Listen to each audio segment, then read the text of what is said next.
Umat beriman yang terkasih, baik umat yang ada di gereja Paroki Santo Antonius de Padua Kali yang hadir secara sakramental dan faktual, pun umat beriman yang ada di Ecclesia Domestika di rumah masing-masing yang mengikuti misa ini secara sakramental maupun virtual yang saya kasihi.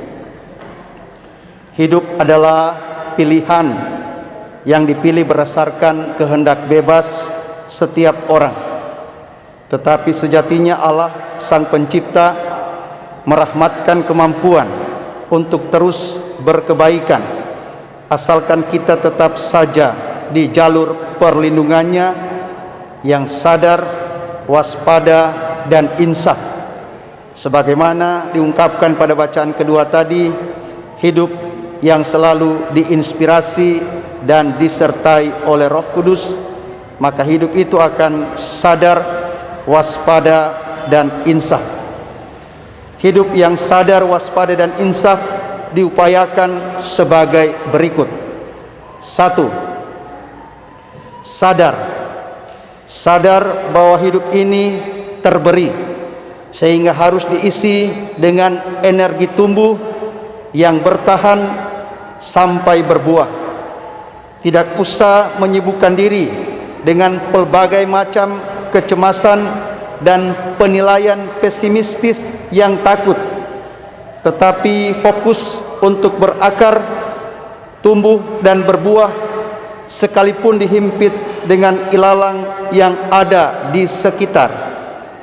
Terus menjadi, kalau Anda baca dari awal perikop ini, terus menjadi biji sesawi dan ragi, walau kecil dan tidak terlihat, namun karena sadar potensi, dalam diam dan ketekunan mengakar, merasuk, dan memberikan peran dan pembaharuan yang kelihatan, yakni tumbuh, kokoh, jadi besar, bahkan berbuah. Sehingga janganlah kita ribut untuk menilai orang lain, padahal kita lupa bahwa kita ini punya harga diri yang potensial untuk siap menjadi berkat bagi gereja dan masyarakat. Kedua, waspada. Waspada bahwa di kesekitaran kita tidak semua orang baik, tidak semua suasana baik, benar dan mendukung, sehingga dibutuhkan kegigihan dan ketahanan hidup dalam jalur kebaikan dan kebenaran, sehingga menjadi diri sendiri dengan kepribadian dewasa dan matang. Bahasa saya, hidup nyanda lombok, tidak tergoyahkan dengan dinamika hidup yang dijalani, bertahan dalam kebenaran, apalagi terus mengasah nurani, penuh pembimbingan roh, sehingga selalu mengedepankan upaya menjalankan kehendak Allah dan mengejar kekudusan. Sehingga Anda belum hebat kalau hanya stay at home, stay at kebong, tetapi lupa mengejar kekudusan dalam interaksi rohani, baik secara streaming pun virtual. Anda belum hebat kalau pulsa data dan pulsa telepon Anda habis untuk hal-hal yang tidak berguna, tapi ketika ada kesempatan live streaming untuk berkomunikasi dengan Tuhan, Anda mengeluh tidak punya dana, tidak punya data untuk berinteraksi secara rohani dengan Tuhan. Ketiga, insaf. Insaf bahwa manusia tidak sempurna, kadang tergelincir, jatuh dan berdosa. Maka seruan bacaan pertama tadi, jika Anda berdosa, haraplah bertobat. Karena apa? Ada ruang perbaikan yang Allah sediakan, sebab Allah pemurah dan pengasih, panjang sabar dan besar kasih setianya. Jalan ke arah itu adalah keinsafan yang tobat. Manusia yang insaf selalu kembali pulang kepada Allah. Manusia yang insaf dalam gereja kita selalu mencari ruang rekonsiliasi yang disebut sakramen pertobatan.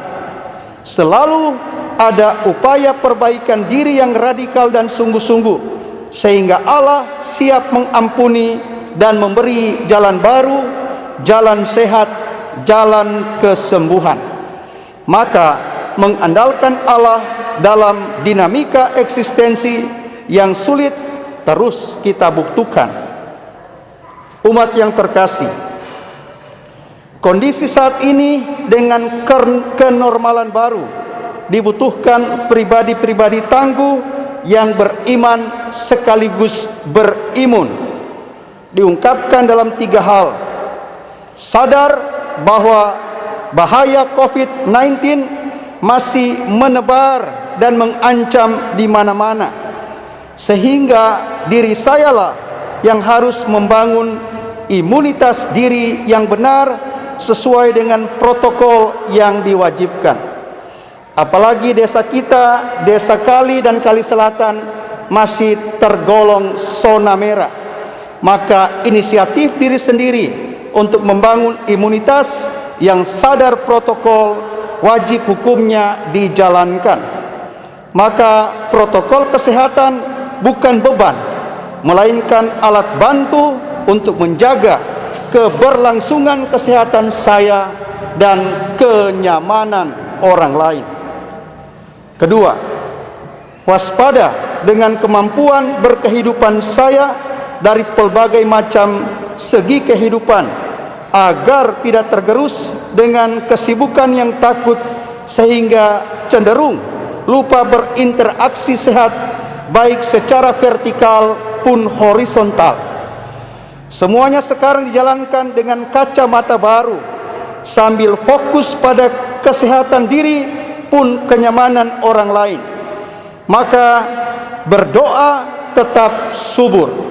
Maka diharapkan eklesia domestika kita di rumah tetap subur, bekerja tetap giat, bergaul terus gembira, bersaudara harus masih hangat, bekerja sama selalu terjalin. Maka besok ada kesempatan bekerja sama di antara kita, umat paroki Santo Antonius Depa 2 Kali, yang menata diri ke depan, bukan hanya terkungkung di ruang gereja ini, tetapi siap mengelola cagar budaya yang mudah-mudahan menjadi cagar kehidupan, karena jalinan kerjasama kita sebagai umat beriman yang termotivasi untuk menjadi berkat, menjadi identitas dan identifikasi kita.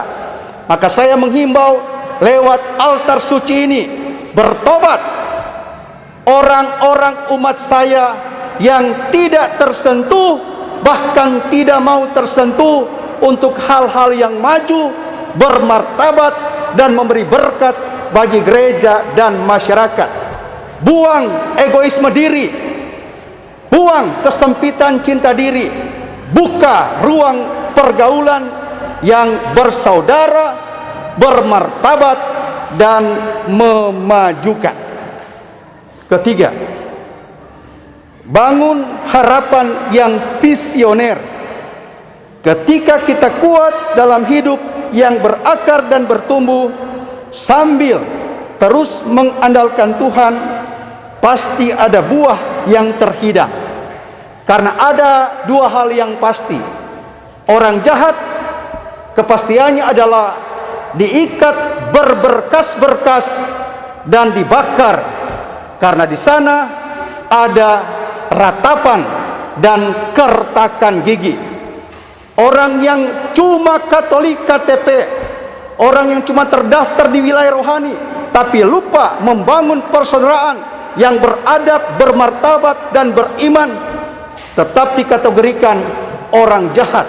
Dan orang jahat pada akhir zaman kepastiannya adalah diikat berberkas-berkas dan dicampakkan ke dalam ratapan dan kertak gigi. Kepastian yang kedua, orang yang berakar, bertumbuh dan berbuah akan diikat dan dibawa ke lumbung kehidupan, ke lumbung kemakmuran, ke lumbung keabadian, ke lumbung kebahagiaan.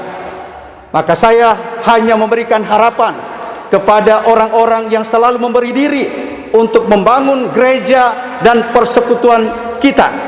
Tuhan tidak pernah tidur mencatat berbagai macam kebaikanmu yang sudah, sedang, dan akan engkau persembahkan. Karena Tuhan pasti memberikan pahala bahagia kepada orang-orang yang suka bekerja, suka berkorban, suka bekerja sama, dan tekun saling mendoakan. Karena Tuhan dengan kekuatan rohnya selalu menjaga dan membantu kita. Amin. Halo sahabat, jangan lupa di like dan juga di subscribe serta tekan lonceng agar kalian tidak ketinggalan video-video dan informasi menarik lainnya. Terima kasih.